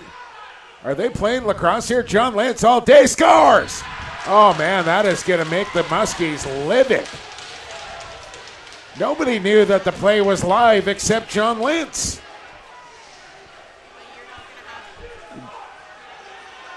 I don't know how you count that one. How do you count that one, Pat? I have no idea, but as they say, play to the whistle, Jake. I'm looking at the clock, though. Like, clock just started running. Shot clock only had about 29 seconds on it. Yeah, I felt like there was 2 really quick subsequent whistles with not a lot of gap in between them, and I thought everybody thought there was just 1 whistle. And yet there were 2, and, I mean, that's heads up from John Lamps, one of the most heady lacrosse players there are. Just said, are you going to give me this? And then just took it right to the goal, and no chance for Daymid on that one. But still, just a 2-goal game here and plenty of time. Next goal in the game becomes a biggie, however. How about it from John Lentz? That was a massive goal from a defender. You're unsuspecting player to get you one in a semifinal game like this. Those ones seem to take you a little bit further in a game like this. Lachlan in some trouble. Turns the ball over. And the Muskies now are going to throw everything they got here at Edmonton. Von Harris down the wall. Here comes Molina to join him.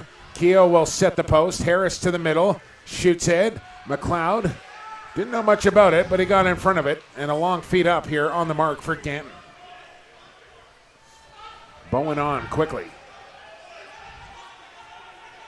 And lost his man there as Rice went down, getting to the front of the goal, and it ends up on the back of the net of Damon.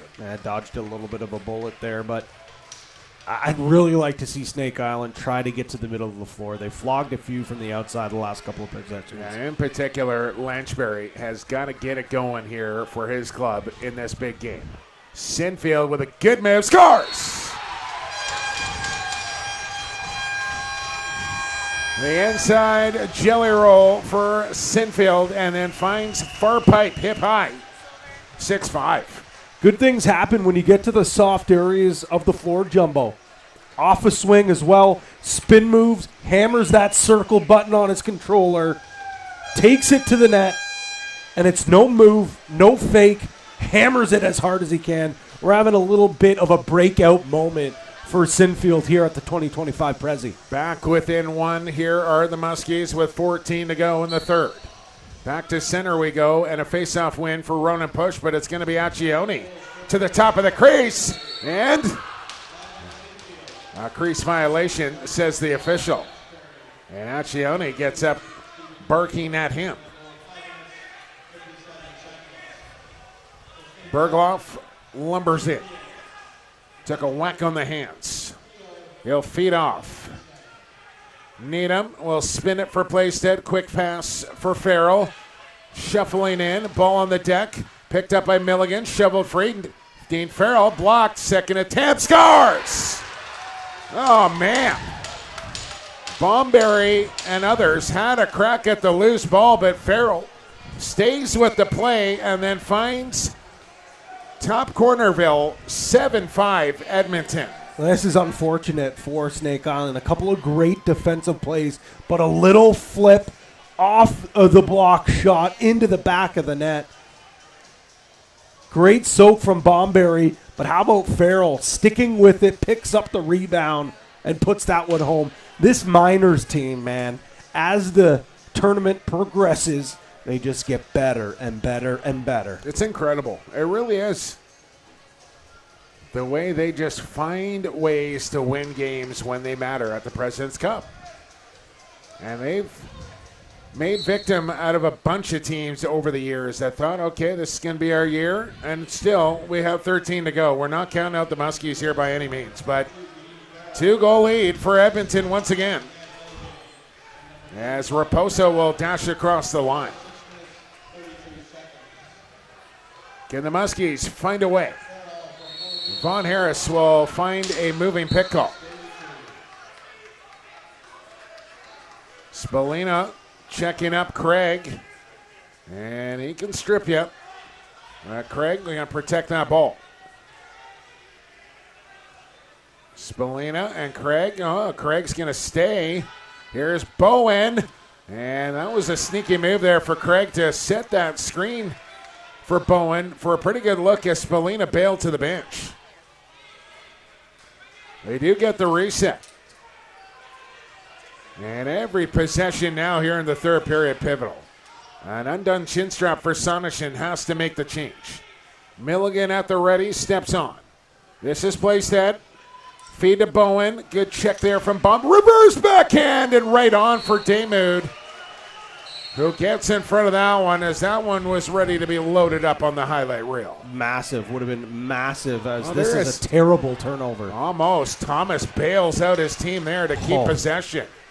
It was right there for the Miners to pick up. This is Lanchbury with a little giddy up now. Into the middle. Lanchbury. And McLeod stares him down.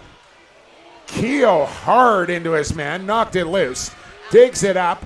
Feeds high. Here's Harris off the elbow of Cam McLeod. And another loose ball pickup from Keogh.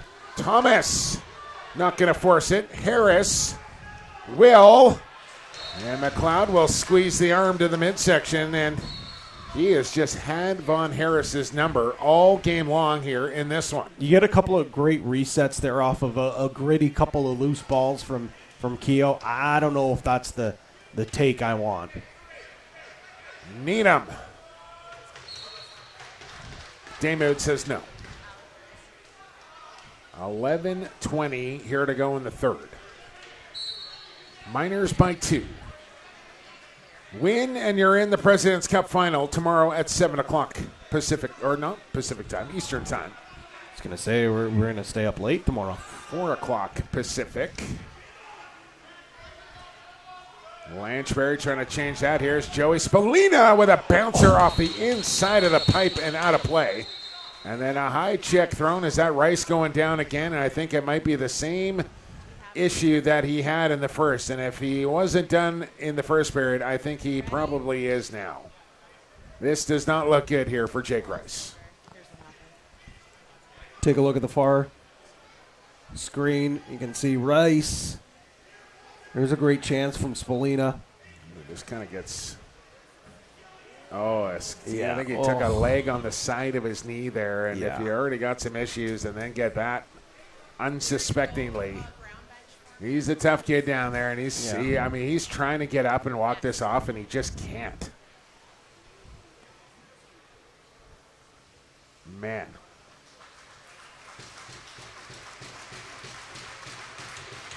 That's gutty. That's gutty right there from Rice. He doesn't want to hold up this game. He's just doing anything he can to try and get off the floor here. And that's the President's Cup in a nutshell. Man, that's hard to watch. It's a war of attrition. These guys are just battling through so much. Yeah, that's where you need two tall guys there, Pat, where you can get the arms up around the shoulders and just take all the pressure off the leg there. And Rice visibly frustrated knowing his President's Cup is now over. And he will not be able to help his team come back from a 2-goal deficit here in the third. Will his teammates pick him up? Let's find out. Sinfield has goal 5 here for the Muskies. Lanchberry will feed to him. Right back it comes off the stick. Spallina on the spot. 12 on the shot clock. Spallina darting low to the top of the goal. And knocked down. Lost the ball. Never did get a shot off. That Miners defense just converged on the ball carrier. And now the Miners, you can see, have kind of changed the pace of this game now, Pat, have started to slow things down here in this second half of the third period, which is 15 seconds away. Milligan, Farrell. Right back to Cam Milligan, sliding low. Good help on the rotation. Farrell isolated, gets the shot off. Damon forced to make a stop, but can't control the rebound, and out of play it goes. So a full 30 once again here with 10 to play now in this semifinal number 1. Placed it, had a look, didn't take it. Still with it, packing that ball. He wants to move it. Farrell will pop open. Dean Farrell kicked away by Damoud into the pocket of Nita. Can they do this for another 10 minutes? Playstead off the mark. Nice loose ball. And here come the Muskies. Trying to cut the lead in half. Down a couple of bodies here. Well, one for sure now in Rice, and Von Harris far from 100%. Skylar Thomas, they could use something out of 66 here. Quick feet to the middle. Pass not great for Lanchberry. He does well off the end wall. Feeds in front. Nobody home. And the possession will end there here with Rice, who's just got nowhere to go with it but into the corner.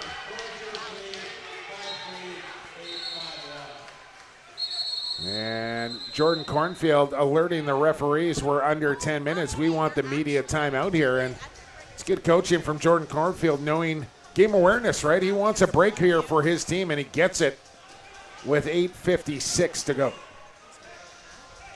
We are in the break, so we're going down to Matt.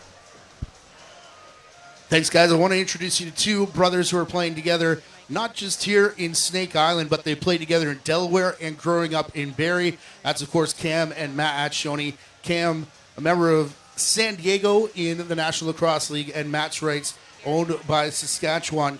Cam who got hurt in this tournament last year, and Luke Magnan said he's a guy who can do everything. Both brothers can do everything for this team and often do, and they even return back to Barrie annually for the annual memorial tournament for their father, Anthony. He played and won 3 Minto Cups back through the 90s with the Orangeville Northmen. The Anthony Accioni Heart and Soul Award for the top player in each Barrie division is handed out, and they return to the banquet in honor of their father. Looking for a Prezi here in Whitby for two Barrie boys. 93, 95, 96 for those Hornheads. And some hard contact along the wall.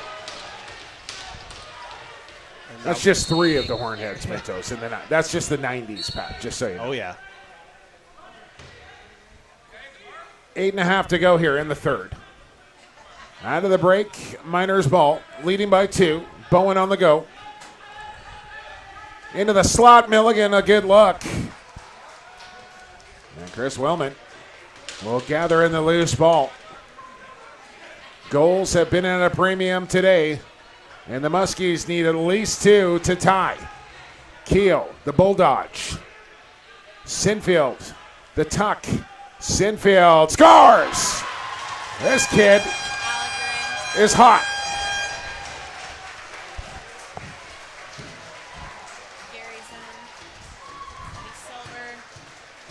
Hat trick for the Cornwall product. Keogh finds the hot stick, and Sinfield, normally we see him burn his defender with speed. This time it's patience. Fights through a hard check, not a big windup at all. A little bit of a push shot a la Randy Stotts. Good finish here from Sinfield. He's got that accurate little pop shot to that far side top corner as well. As the ball loose off the face-off. It's off a Miner. It stays in play here for push, and they'll get the ball. 1-goal game once again. The Muskies have never led. The Miners have held 2-goal leads multiple times. It's just a single right now with 7.5 to go. Set play on here for Edmonton. Playstead the feed for Farrell. Trying to find a shooting lane. A big rebound for Damoud. Gives it up to Farrell, who drives right back in. And it's a telltale sign when goaltenders are making saves. They control their rebounds well when they're in it. And right now, Damoud has given up some pretty juicy ones. He's stopping them, but he's not really controlling his rebounds all that great. Here's Keel reaching. Oh, Cam McLeod with his best stop of the game, flashing out the pad. Calm, cool, and collected Cam McLeod. Kick saving a beauty. Crowd quiets down here once again for this Miners offensive possession. Jake Bowen, the inside roll as the two 15s matched up here. Now the switch. Here's Playstead. He'll work with Needham. High pass for Bergloff, and he'll run out of time. And Bomberry did not like the shot after the buzzer there from Bergloff. Not the time for retribution right now. Absolutely not. Spallina has been quiet. Is this the moment for Joey? Here's Rice. Spallina darts away. Draws a double. Pass off to Harris. Right back to Joey. Searching for a lane. Stick low. Now high. Joey Spallina again just wide of the far pipe on the bounce shot. Rice will keep it in play, but out of time on the shot clock.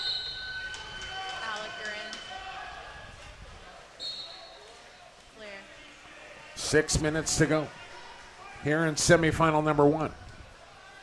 Been a good one, right from the get-go. And you'd expect nothing less here for the semifinals at the Prezi as Lachlan will ring iron, and that one will carry him out.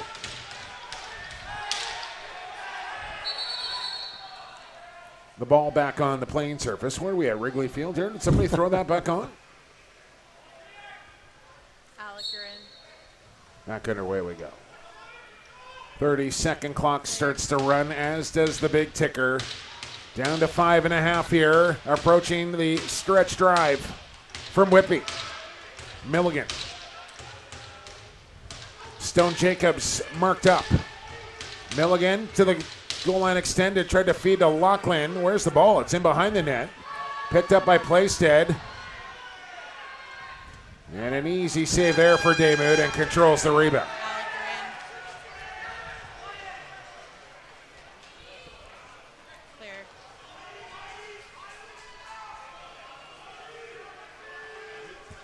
Back on Lanchbury with Spallina, and expect those two to be playing almost every single shift now.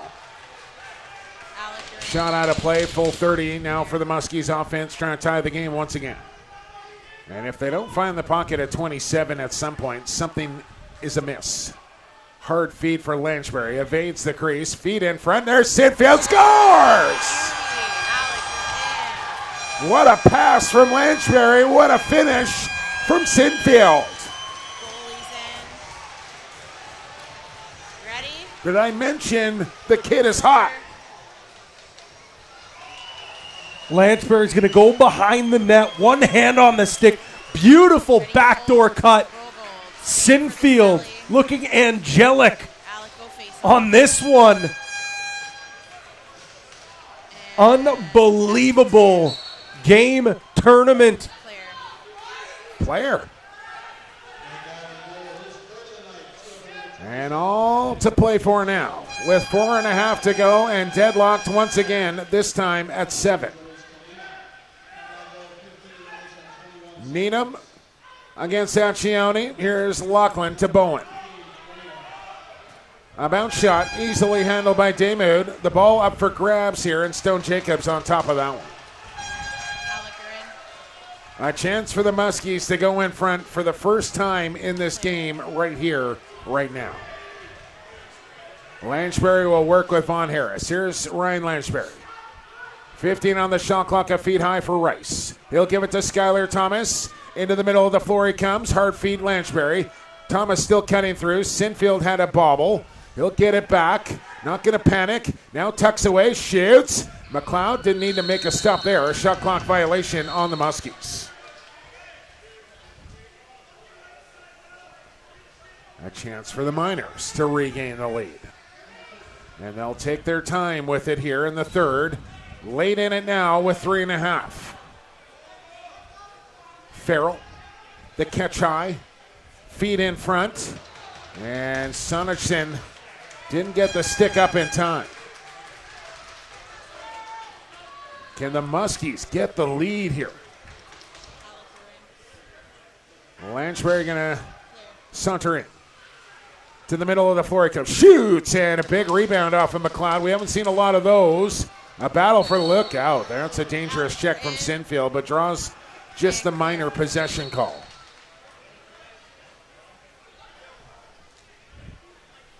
Is it next goal win territory as we go under 3? Is 8 going to be enough in this one? Bergloff tripped up, maybe by his own player. A race across center. Stone Jacobs off the post. Alec, you're in. That close to a Muskies lead. Unbelievable game on the stick. Jacobs I like the sell, Alec, but when it's going beats the goaltender, can't beat the pipe. Bowen, Playstead, Milligan. Loading, shooting, blocked. But into the pocket of Playstead. Fakes the jumper. Down to the crease it goes. Here's Bowen on the cut. Daymud, the big woody stop there. 2 to go here in semifinal number 1. Muskie ball. when they go up that slowly, Can they musk up here? Trying to punch their ticket to the Prezi final. Spallina, isolation for Lanchbury. Underneath, Seidel in front. Keogh scores! Hat trick for Keogh, and the Muskies go in front. Gary's in. Ready, Silver. The triple sweeper from Keogh. It's 8-7 Muskies. Big moments, big players come up, and the biggest turf swipe of the night. Third goal, go-ahead goal. Keogh's been crashing and banging, and this is a beautiful set play. Keogh vacates partially from the crease, but then sits right in front of the net, and it's an easy flip from Lanchbury right into Keogh's stick. Unbelievable. Well, let's see it now. 1:42 to go. Huge face-off here. Willman and Push will duel. Ball out. Muskie possession. Echione on the scene. Across center says, get away and let me run. He'll get past his man Ganton easily. As he backpedals, he'll keep the ball. As the Muskies think 8's going to be enough here, Pat, I'm not sure, but we're going to find out. A chance to make it 9 here as they'll go to work with just 10 seconds on the possession. Lanchbury to the goal line extended. Harris, I'm not sure I'd have him out there in this position with him laboring to the bench. But now the ball goes out of play, and here's the timeout from Jordan Cornfield with 67 seconds to go. What a game. Gary Brown. Not only from both teams, but in particular, Cam McLeod for the Miners, Stephen Keogh for the Muskies. 3 goal, 2 assists. We'll get a look right here. Perfect. Look, Keogh acts as if he's going to vacate the crease. The slide comes over to Lanchbury, and all alone, Stephen Keogh, who was built simply different. There hasn't been a bigger moment. There hasn't been a bigger game. Keogh, championships after championships, NLL, NCAA. This is a guy that just always steps up in the biggest moment possible. Oh, Patty. Oh, jeez. I just went to have a brief word with our production team, and as I come back, I see the stick of Nick Damoud taken by the official for measurement here, so no reason to go down the tunnel and check it. They're going to measure this up here. As I always kind of thought Damoud's stick might be a little wide down there myself. But I think it's deemed legal here, and the Muskies are going to get a man advantage. Well, I don't mind the call. Like, I think you got to try something. It backfired here, but the game is not over, right? This is a Miners penalty. I don't know if I do this because now you're a man down. Yeah, but you would have been a man up. But you would have been if you got to be confident. You have to be absolutely confident you're going to get this because, yes, this game's not over. They still have to kill off this 107. I think you put trust in your offense and your 6-on-5 play to make sure you tie this game up. Yeah, they're going to chase all over the floor here. They have to. Lanchbury will just run around here with the extra man. He's got Spallina open. He'll come to the ball, and they'll just play keep away here on the Miners. If they get a reset and a repossession here, this thing essentially over. They'll give it to Thomas and clear away. They need a shot. Echione, did he make contact? I don't think so. Keogh will try his luck. Did that hit the goalie? No. They've used their timeout here, but now it'll be a 5-on-5 possession with the goaltender on the bench for the Miners.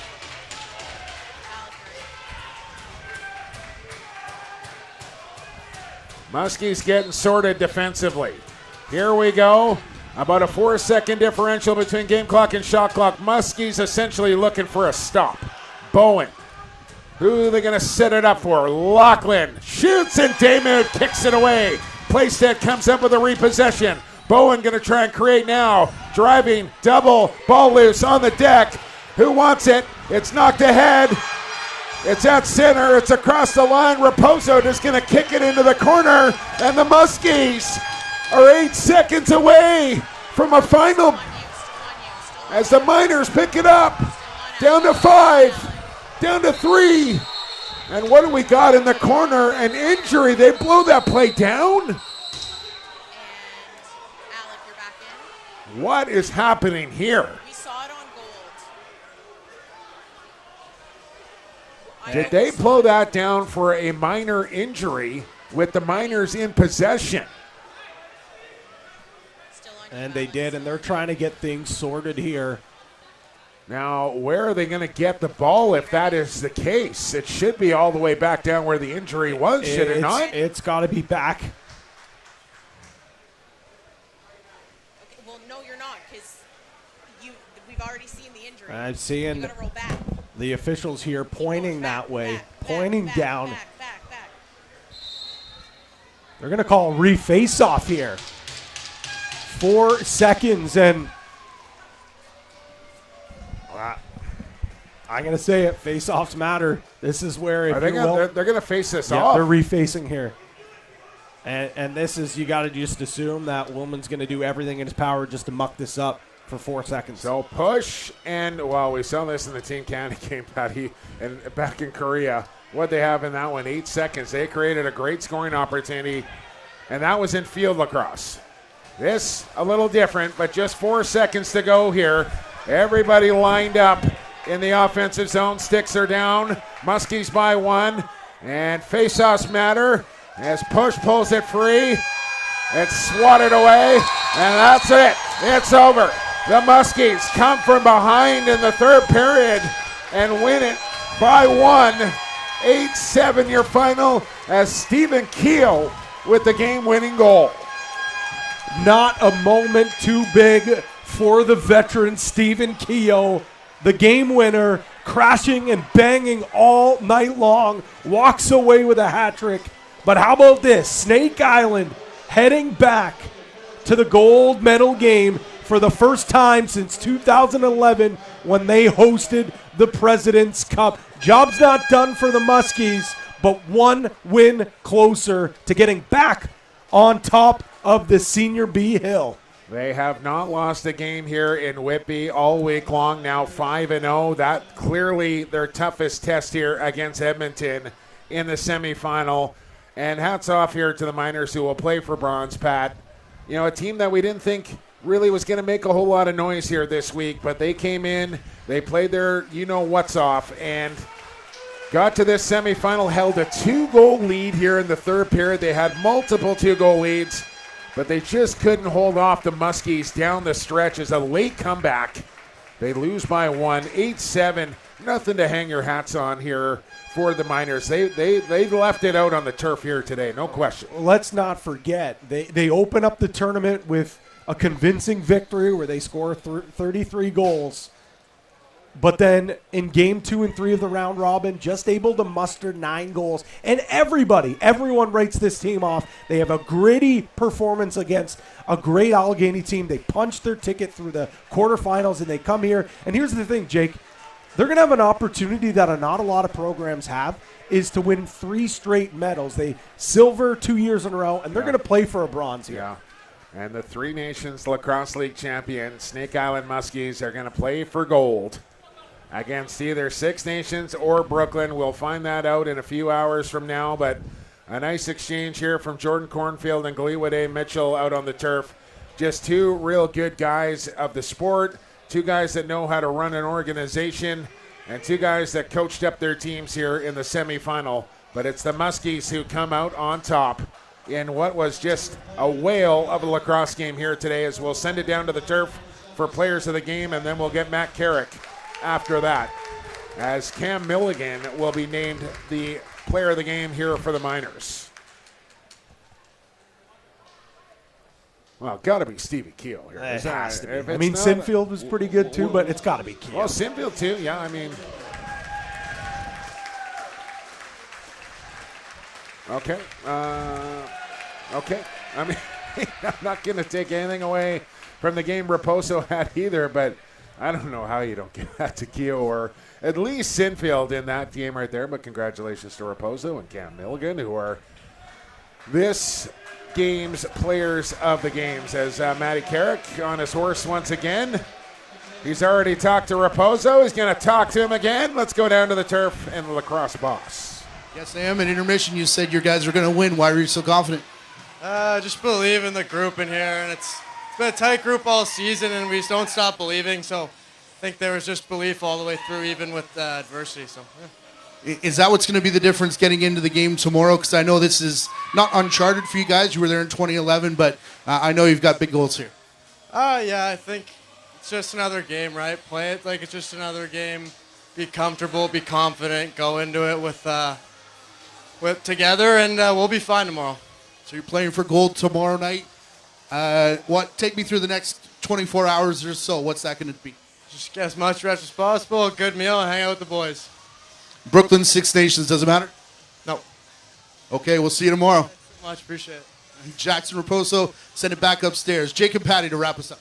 Well, it sounds like probably what my night's going to look like. Get some rest, get a good meal, and hang out with the boys. Sounds like a good plan to me. And how We about got plans coming up here, though, Jake. Not bedtime just yet. No. We got another good one on deck here as we will have the host team, the Ontario champions, the Brooklyn Merchants, who have yet to lose a game here this week as well, take on the perennial Ontario champions, the Six Nations Rivermen, coming up in just over an hour from now. It's going to be a good one. Don't you miss it. You can see it right here on the JVI Sports Network from the President's Cup in Whitby at the Iroquois Park Sports Centre. We'll have it for you in an hour. For now, we'll bid you adieu. Your final score, Muskies into the Prezi final with an 8-7 victory over the Edmonton Miners in semifinal number 1. For Matt Carrick, for Pat Gregoire, and our entire production crew here at JVI, I've been Jake Elliott, and for the fastest game on TV, for the creator, we'll talk to you in an hour here from the President's Cup. From grassroots to major international events, Sport Durham's award-winning edge is the care we take to create memorable participant experiences and lasting legacies. Collaborate with Sport Durham to host your best event yet. While you're here, be sure to visit durhamtourism.ca for things to do across Durham Region's 8 vibrant communities. Summit Access Solutions is a turnkey access company that can accommodate any and all projects from scaffolding, swing stage, material lifts, weather enclosure systems, and shoring, just to name a few. We specialize in making what looks impossible possible so that you can complete any project safely, efficiently, and on time. Call us at 877-786-6483 or visit summitaccess.ca. No matter what the disaster, we'll be there to help get everything in your home or business restored back to normal. Whether your property has suffered from a kitchen fire, basement flood, or a break-in, our professional technicians and restoration experts will use the best tools and strategies to help you make your house feel like a home again. The wait is over. The NLL has partnered with TFL Sports to bring you something legendary. Not since the days of the 1993 MILL has Pro Box Lacrosse seen premier collectible trading cards. The most comprehensive, officially licensed NLL trading cards ever, featuring legends, rookies, game highlights, and more, all dropping in October. Pre-order yours now before they are gone at shop.tflsport.com. With this many stars, you won't want to miss your chance to chase greatness. Whether you're just getting into lacrosse or a seasoned veteran ready to upgrade from that old broken down smelly gear, Twisted Heads Custom Lacrosse has you covered. We specialize in custom head dyes trusted by the pros and stringing for all ages. Follow us on Instagram at twistedheads_lax, and you can also stop by the Warthog's Den at 203 Simcoe Street, Unit 8, Peterborough. Can't make it? Don't worry. You can find everything you need right at your fingertips at twistedheadslax.com. Unleash your inner warthog at Twisted Heads Lacrosse.